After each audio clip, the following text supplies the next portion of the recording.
Hearn Building concept site plan for 505 and 509 Race Street. The applicant is presenting a concept plan for a multifamily housing development of 44 units over 2 buildings and 3 lots with commercial space.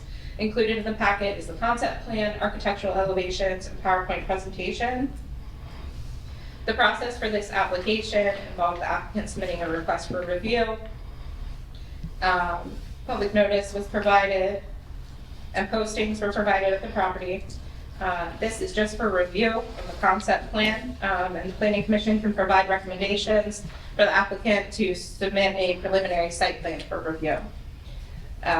The application was reviewed with consistency to section 3.1.4 of the Unified Development Code. Engineering also provided comments that need to be addressed in the preliminary site plan. Staff's recommendation is that this project is consistent with the Unified Development Code and the intention of revitalization of this historic property in the downtown Main Street district. The applicant has prepared a presentation. So I'll turn it over to them. Good evening. My name is Chase Powell. I am the Director of Development at Green Street Housing. We are the contract purchaser of the site as well as the developer facilitating the development of the project. So we are presenting the redevelopment of the Hearn Building as well as 505 Race Street. Some of you have seen this presentation before, and talking with Holly, we thought it would behoove us to kind of do a update and refresh of the presentation in light of some new members to the Planning Commission to bring you up to speed. Okay, so brief overview of the project. So we are totally redeveloping the Hearn Building in 505 site into a roughly 50,000 square foot mixed use property, including 4,000 square feet of ground floor retail or retail, office, commercial, you name it, that would front Race Street. Included in that development plan is a 44 unit multifamily housing development, which would include studio, 1 and 2 bedroom apartment units. We will be building this development to a high standard. So we are using financing from Maryland DHCD through the low-income housing tax credit program, as well as some of their subordinate loan resources. And with that comes a high commitment to design quality and energy efficiency. We'll be certifying the project to National Green Building Standard as such. We've had some dialogue with Maryland Historic Trust to date. They have some level of purview over the project that is still being determined. However, they have largely defaulted to the Cambridge Historic Preservation Commission that we've gone before twice. And our last meeting, I believe in January, we received conditional approval on the project, just subject to submitting our finishing package for windows and doors and that sort of thing. So with regard to zoning, the project is zoned accordingly for the use that we are proposing. By code, we are permitted 46 units. We are building to 44 units. The attached is a letter from Pat Asher certifying to the project being in conformance with the zoning code and the uses outlined in the DWDCR subdistrict. So I want to just talk broadly about the vision for what we're proposing. So, as we've discussed, it's 505 through 509 Race Street. Effectively, we're going to build a building within a building, right? For those of you that have gone along Race Street, the Hearn Building is a shell, more or less, with a roof. So what we are proposing is what I would say just phenomenal feat of engineering to put a structure within a structure. And the Hearn Building will contain 34 units as well as about 3,000 square feet of commercial retail office space, which can be broken into 2 bays or 1 whole bay. And we worked with Holly in planning and zoning to ensure that that conformed with the requirements of the code, meeting a certain depth and that sort of thing. Now for the 505 building, I'm going to talk about that in another slide, but our intent with our development plan is that we are going to raise that building and build a new building in the footprint. So just a general note about the concept is that we will be adding a floor to the building. And I've got the floor heights listed here. Those are well within what is allowed by code. Just a general note that the commercial area with the Hearn Building in particular, so that's going to be a bay that goes about 70 feet deep, and that'll be a full 2 stories with that new floor starting about 70 feet back into the structure. This is something we addressed with the Historic Preservation Commission as well. But, you know, our intent with this project, and what has always been our intent, is to truly honor the historic character of the streetscape along Race Street and also downtown as a whole. So as such, we have committed to replacing in kind just about every exterior feature on the building. So windows, parapets, finishes of all kinds, you name it.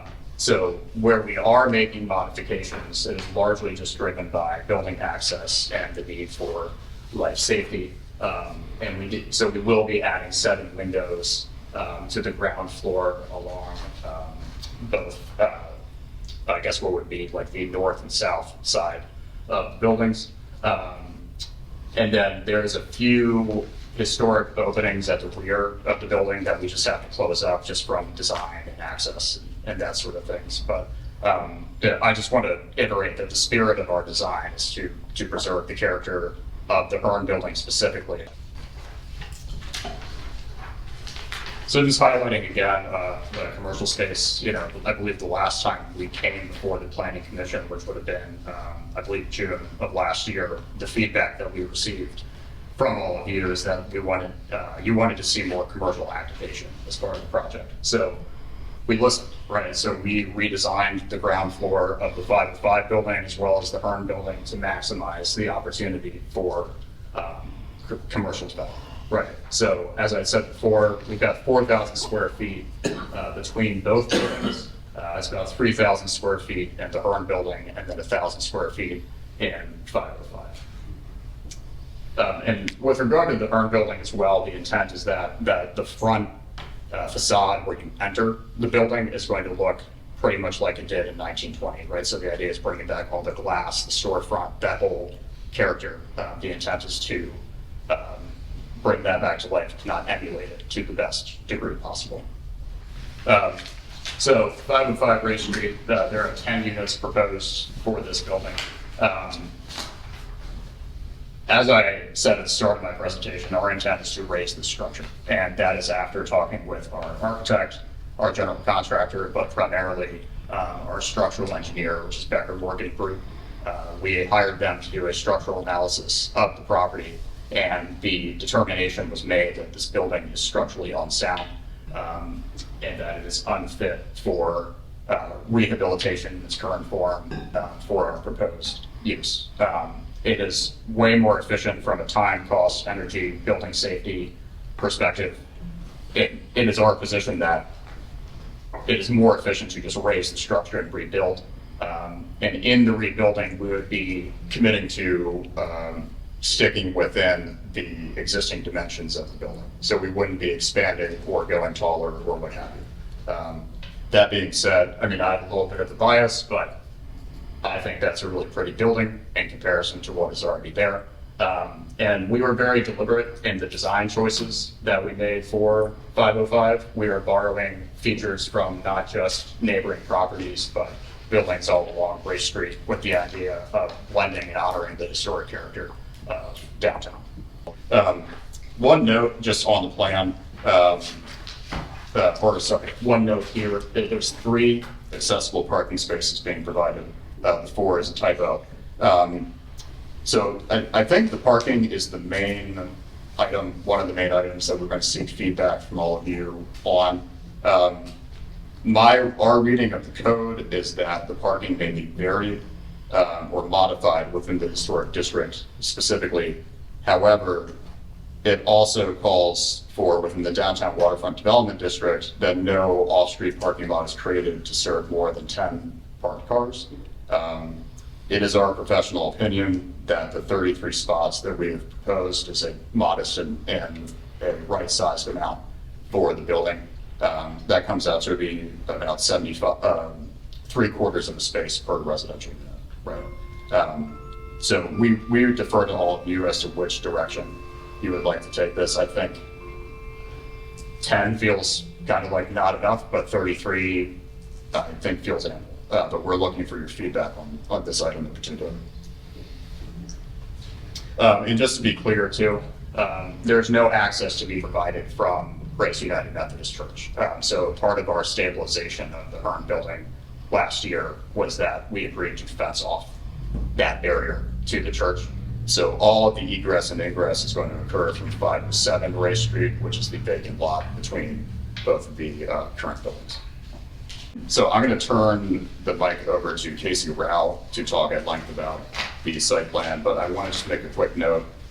As you all probably saw in the packet, we're going to require an easement to lay a new storm drain across the Grace United Methodist Church parking lot. I've been in contact with the managers of the church, for lack of a better term, and we've started talking about that element of the design. So, Casey, I'm going to turn it over to you.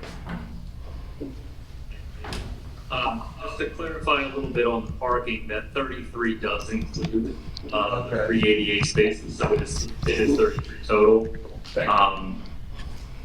The parking is one of the first things I really played around with to try to optimize the best I could.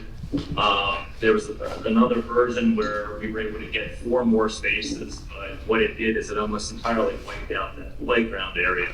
So as we were weighing the pros and the cons of 4 more spaces versus that nice big playground area behind the Hearn Building, what we came up with was this was, in our opinion, the best balance of open space and parking.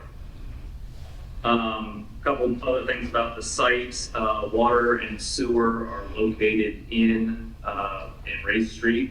We don't really have any good idea right now of the condition of the services. That'll have to be explored during construction. Obviously, if they're no good, we'll replace them and tap into the existing water and sewer mains. Regarding the storm drainage, that is a bit of a challenge. There is no existing storm collection system in Race Street. So in talking with George, town's engineer, he suggested the best option may be to go across the Grace Methodist Church property and ask for an easement would be option number 1. If for whatever reason that falls apart and doesn't work, the backup plan would be to outfall to Grace Street, probably through some kind of a grade emitter. But we're still going to pursue the easement across the church property, first of all.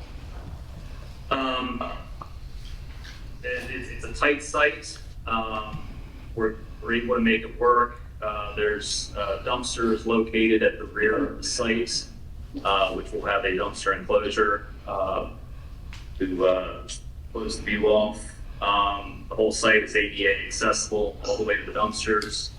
It's ADA accessible building to building, and what we've given you is a site plan that really optimizes the open space, and the flow is really nice.